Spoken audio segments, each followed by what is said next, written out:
મિત્રો સ્વાગત છે તમારું મારા નવા વ્લોગમાં. આવવાનું તો ગામમાં અને જો જવાનું નહીં, કેમ કે વરસાદ ચાલુ થઈ ગયો છે. જો થોડો થોડો વરસાદ ચાલુ થઈ ગયો. મમ્મી ગયા છે બાજુમાં હિરલના ઘરે, તો ત્યાં મને કીધું જવાનું, હું જાઉં છું. જવાનું હતું પણ કાંઈ જવાનું નહીં ગામમાં આજે. તો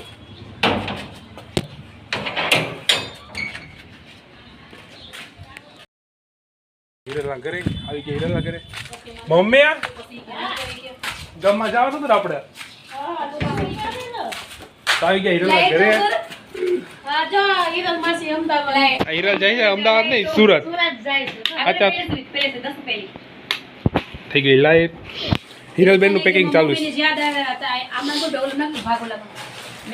ગામમાં જવાનો વિચાર હતો ને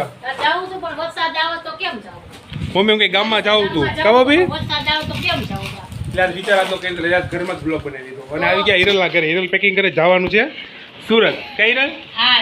હિરલના માસી આવી ગયા. પાણી થોડું ઘણું આવે છે. આ પાટીઓ લઈ આવ્યા કા?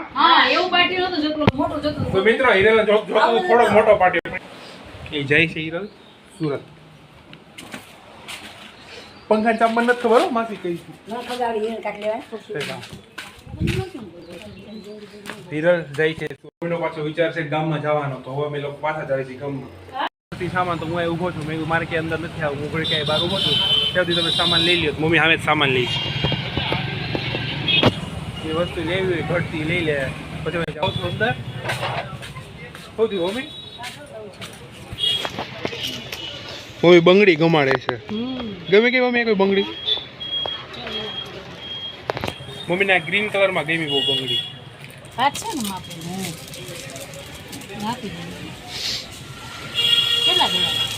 બંગડી લઈ લીધી. હવે જાવી છે મમ્મી કી બાજુ? માર્કેટમાં. તો પાછા જાવી છે માર્કેટમાં, ઓલી બાજુ, ઓલી સાઈડ.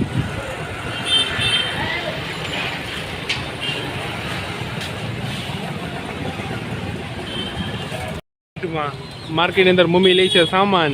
મેં મારી ગાડી સામે મૂકી દીધી ઓલા કરે.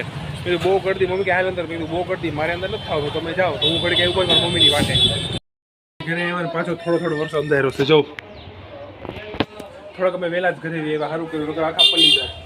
સામાન જે લેવાનો હતો એ થોડો ઘણો સામાન લીધો, એ પાછા આવી એવા ટાઈમે કરીને. અગર વરસાદ આવે તો મેં આખા પલ્લી જાય. જાઉં ધાબા ઉપર વાતાવરણ જોવા. તો હાલો તમે મારી ભેગા મિત્રો જોઈ લો પાછળનું વાતાવરણ. જો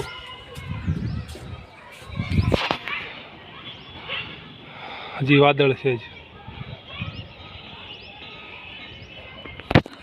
ઠંડુ મિત્રો વાતાવરણ થઈ ગયું છે, ઠંડુ એવું. કેમ કે આવવા મળ્યો તો વરસાદ. જો ઘડીકમાં તો કેટલો બધો આવી ગયો. હમણાં તો થોડો ઘણો ચાલુ હતો છાંટા. મેં કીધું નહીં આવે વરસાદ, તો આવવા મળ્યો ફટાફટ વરસાદ. એટલે માર્કેટે ગયા હતા, હેરોડ સિંગ લેતા આવ્યા હતા. તો સિંગ શેકી નાખી છે અને મને બહુ મન થયું હતું સિંગ ખાવાનું. તો મિત્રો વ્લોગ અહીંયા એન્ડ કરીએ. જો તમને આ વ્લોગ ગમે તો લાઈક, કમેન્ટ, શેર, સબસ્ક્રાઈબ કરો ના ભૂલતા. મળીએ પાછા નવા વ્લોગમાં. ત્યાં સુધી બાય બાય.